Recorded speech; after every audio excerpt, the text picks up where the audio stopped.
तो जैसा कि आप सब लोग जानते हैं कि भारत ने आज अपना चंद्रयान 3 मिशन अपने सतीश धवन स्पेस सेंटर जो कि श्रीहरिकोटा में स्थित है वहां पर 2:35 पे आज दोपहर को लॉन्च किया है।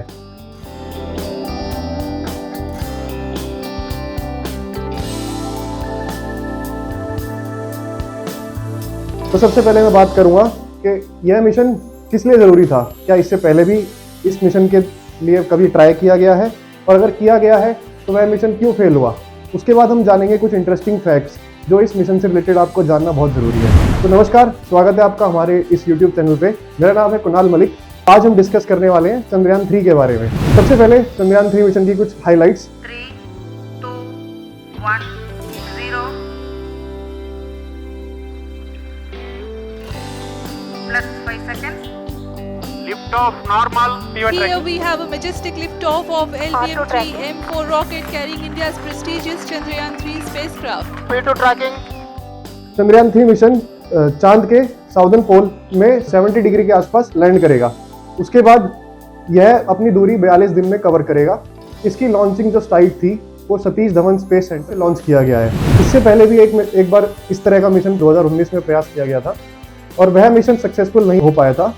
अकॉर्डिंग टू इसरो रिपोर्ट्स वो मिशन एक पार्शियल फेलियर था, जिसका मतलब जो लैंडर और रोवर है चंद्रमा के आसपास तो पहुंच गया था बट वो फाइनली लैंड उस सरफेस पे नहीं कर पाया था, जिसकी वजह से उसको पार्शियल फेलियर भी कहा जाता है।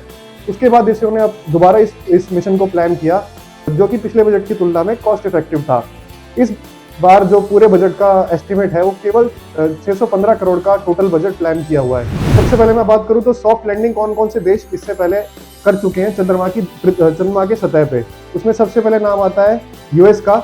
इन्होंने 1968 में अपना पहला जो मिशन था चांद पर वो लैंड किया था। उसके बाद यह प्रयास अन्य देशों ने भी किया जिसमें रशिया और चाइना भी शामिल है। अगर यह प्रयास सक्सेसफुल होता है तो इंडिया चौथी कंट्री होगी जो मिशन सक्सेसफुली कंप्लीट कर पाएगा। और इस मिशन की सबसे खास बात यह है कि यह मिशन अपने आप में सबसे पहला मिशन होगा जो साउथ पोल के सबसे करीब होगा।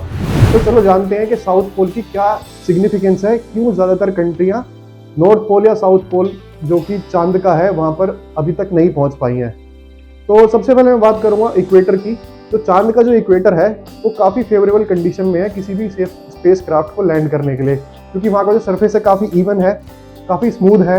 वहाँ पे कोई भी क्रेटर नहीं है। क्रेटर मतलब जो भी चांद पे गड्ढे होते हैं जिसकी वजह से वहाँ पर लाइट विजिबिलिटी बहुत कम हो जाती है, तो कई बार जो हमारे इक्विपमेंट्स होते हैं वो लैंड करना वहाँ पे पॉसिबल नहीं होता। वहीं अगर मैं बात करूँ तो साउथ पोल की, वहाँ पे लाइट की कमी नहीं, लाइट की बहुत कमी है, बिल्कुल डार्कनेस है।